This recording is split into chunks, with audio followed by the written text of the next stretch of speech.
জঙ্গলের মাঝে একটা ঘর আছে শুনে অন্তিক সত্যিই খুব অবাক হয়।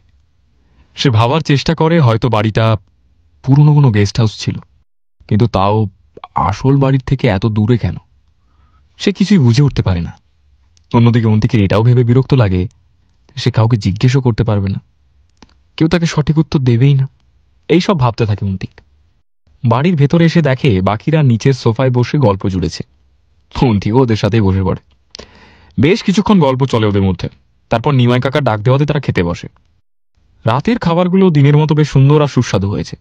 বাকিরা ভালোভাবে খেলেও অন্তিক খাবার নিয়ে চুপচাপ বসে আছে। সেটা দেখে ইতি প্রশ্ন করে, এই তোর কি হয়েছে বলতো? এসে থেকে দেখছি কিরকম আনমনা হয়ে আছিস। তুমি কিছু বলিনি, এখন দেখছি বেশ বেড়েই চলেছে সেটা। খাবার খাচ্ছিস না এবার, কি হয়েছে? অন্তিক বলতে যায় যে সেরকম কিছুই না, কিন্তু ইতি তার মুখের ভাব দেখেই অন্তিক কি বলবে সেটা বুঝতে পারে। তাই ওর বলার আগেই নিজেই আবার বলে ওঠে, দেখ বলার ইচ্ছে না থাকলে বলিস না, কিন্তু মিথ্যে কথাটা বলবি না, ঠিক আছে? অন্তিক সেটা শুনে আর কিছু বলে না। তার ইচ্ছে হয় সবাইকে জানিয়ে দিতে, কিন্তু সেই ধারণা সে নিজে খারিজ করে দেয়। বাকি সময়টা সবাই প্রায় চুপচাপ খাওয়া দাওয়া শেষ করে। তারপর সবাই মিলে ওদের রুমে গিয়ে বসে। শুভ প্রথমেই বলে, আচ্ছা তাহলে বল, ভূতের গল্পটা কে শুরু করবি? ইতি বলে, উফ, তোদের ভূতের গল্প ছাড়া হয় না বল। কথাটা শুনে শঙ্কু বলে, না হয় না। জীবনে কতবার এরকম পুরনো রাজবাড়িতে বসে ভূতের গল্প করার সুযোগ পাবি শুনি? হ্যাঁ, ভূতের গল্প তো এই বাড়িতেই ডিমান্ড করছে, আর সেটাকে হতেই হবে। এর বিরুদ্ধে ইতির আর কিছু বলার থাকে না, সে চুপ করে যায়। পান্তুর যদিও ভূতের গল্প করার একদমই ইচ্ছে ছিল না। এই ভূতের গল্প তার কোনো কালেই পছন্দ না, কিন্তু তাও সবাই রাজি হওয়াতে আর কিছু বলার সুযোগ পেল না সে। পান্তু শুধু গোল হয়ে বসে থাকা বন্ধুদের মধ্যিখানে এসে বসে পড়ে। সেটা নিয়ে অবশ্য একটু হাসাহাসি হয়, কিন্তু সে সত্যি ভয় পাবে বলে আর কেউ কিছু বলে না। এরপর শুরু হয় ভূতের গল্প। সবাই নানান গল্প বানিয়ে বা তাদের অভিজ্ঞতা থেকে বলতে থাকে। এভাবেই হয়ে যায় প্রায় রাত 1টা।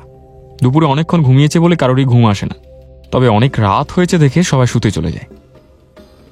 বাইরে থেকে বয়ে আসা ঠান্ডা শরতের হাওয়া, তার সাথে নানান সুগন্ধি ফুলের গন্ধ আর চাঁদের রূপলি রঙের আলো, সব মিলিয়ে খুব সুন্দর পরিবেশ সৃষ্টি করেছে ঘরগুলোতে। তাই শুতে যাওয়ার সময় খুব বেশি ঘুম না পেলেও একবার শুয়ে পড়ে সবাই খুব তাড়াতাড়ি ঘুমিয়ে পড়ে। তখন বাজছে রাত্রি 2টো। হঠাৎ সিমেন্টের মেঝেতে পা ঘষার একটা শব্দে ঘুম ভেঙে যায় বর্ষার। সে চট করে উঠে চারিদিকে একবার চেয়ে নেয়। ওর পাশেই ইতি ঘুমিয়ে আছে। ও ভাবে একবার ইতিকে তুলে বলবে, কিন্তু নিজের মনের ভুল ভেবে আবার শুয়ে পড়ে। শুয়ে পড়তেই আবার পা ঘষার শব্দ তার কানে আসে, কিন্তু এবার শুধু বর্ষা না, পাশের খাটে শুয়ে থাকা পান্তুও সে আওয়াজ পেয়েছে। সে যদিও ভয় আর উঠে তাকায়নি, মাথায় ঢাকা নিয়ে আবার শুয়ে পড়েছে। বর্ষার রীতিমতো ভয় হয়েছে এবার, তবে নিজেকে বুঝিয়ে নিয়েছে সে। হয়তো অন্য ঘর থেকে অন্তিক বা শুভ ওদের কারোর পায়ের আওয়াজ। এটা ভাবতেই বর্ষা একটু স্বস্তি পায়। বর্ষার অনেকক্ষণ ধরেই বাথরুমে যাওয়ার প্রয়োজন হয়েছিল, কিন্তু চারিপাশ থেকে আসা এসব অদ্ভুত শব্দে তার আর সাহস হচ্ছিল না। এতক্ষণে ভয়টা একটু কাটতে সে বাথরুমে যায়। বাথরুমের কাজ সেরে সে রুমের দিকে ফিরে আসবে, ঠিক তখনই বর্ষা শুনতে পায় কল থেকে পড়তে থাকা জলের টপ টপ আওয়াজ। বর্ষার প্রথমেই মনে হয় সে হয়তো কলটা ভালো করে বন্ধ করেনি, তাই সেখান থেকে জল পড়ছে। সে ঘুরে আবার এগিয়ে যায় বাথরুমের দিকে। বাথরুমের কাছে পৌঁছতেই আরও একটা আওয়াজে বর্ষার শরীর হিম হয়ে যায়। সে শুনতে পায় বাথরুম থেকে আসছে একটা অদ্ভুত আওয়াজ। কেউ যেন বাথরুমে থাকা জলে ছপাত ছপাত করে লাফাচ্ছে। বর্ষা বুঝতে পারে না এ কি করে সম্ভব। ও নিজে এক্ষুনি বেরোলো বাথরুম থেকে, সেখানে একটা ফোঁটাও জল জমি নেই। আর তাছাড়া কেই বা জলে এভাবে লাফাচ্ছে। বর্ষা তখন এক অদ্ভুত দ্বন্দ্বের মধ্যে। একদিকে ওর মন বলছে সেখান থেকে পালিয়ে যেতে, অন্যদিকে সে এও বলছে এসবই তার মনের ভুল। বাথরুমের দরজাটা একবার খুলে দেখলেই সে বুঝতে পারবে আসলে ভেতরে কেউই নেই। বেশ কিছুক্ষণ দ্বন্দ্ব চলার পর সে ঠিক করল নিজেকে ভুল প্রমাণ করা দরকার, দেখা দরকার ভেতরে কেউ নেই। বর্ষা এগিয়ে গিয়ে এক ঝটকায় বাথরুমের দরজাটা খুলে দিল। আর যেরকম ভেবেছিল তেমনই হলো। বাথরুমের ভেতরের সিমেন্ট পুরোপুরি শুকনো, এমনকি কোনো কলও আলগাভাবে খোলা নেই। একটা স্বস্তির নিঃশ্বাস ফেলে বর্ষা ঘুরতে যাবে, ঠিক হঠাৎ আবার বাথরুমে টপ টপ আওয়াজ হতে শুরু করে। বাথরুমের ভেতরটা বেশ অন্ধকার। বেরিয়ে আসার সময় বর্ষা আলো নিভিয়ে এসেছিল, তাও বাথরুমে থাকা জানলা দিয়ে যেটুকু চাঁদের আলো ঢুকছে সেটাতেই আবছাভাবে বর্ষা দেখতে পেল ভেতরের এক কল থেকে টপ টপ করে জল পড়ছে। কলটা বন্ধ করতে ভেতরে ঢুকতে যাবে এমন সময় সে বুঝতে পারল ওটা জল না, খুব ঘন আর কালো রঙের একটা তরল পদার্থ। বর্ষা অবাক হয়ে তাকিয়ে থাকলো সেদিকে। কিছুক্ষণ পর সে বুঝতে পারল সে আসলে ভুল দেখেছে। যে তরলটাকে সে কালো ভেবেছিল সেটার রং আসলে কালো নয়, চাঁদের আলোতে সেটাকে কালো দেখাচ্ছে। তরলের আসল রং হলো গাঢ় লাল। আর সে তরল আস্তে আস্তে পুরো বাথরুমের সিমেন্টের মেঝেটাকে ভিজিয়ে ফেলছে।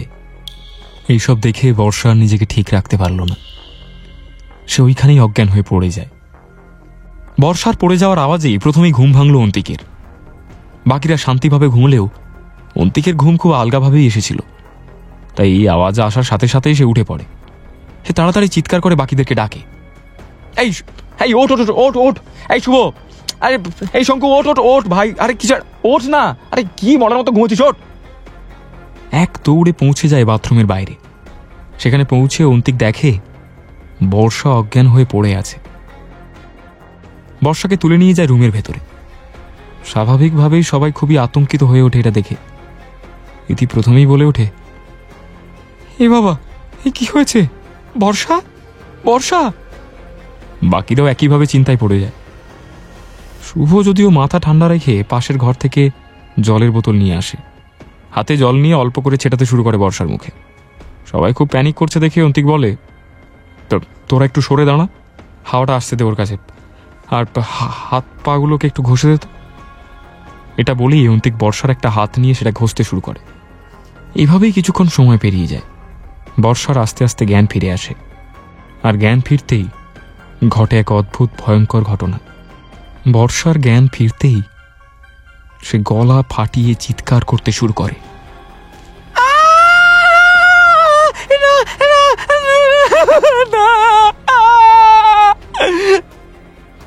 বাকিরা সেটা দেখে স্বাভাবিকভাবেই ভয় পেয়ে যায়।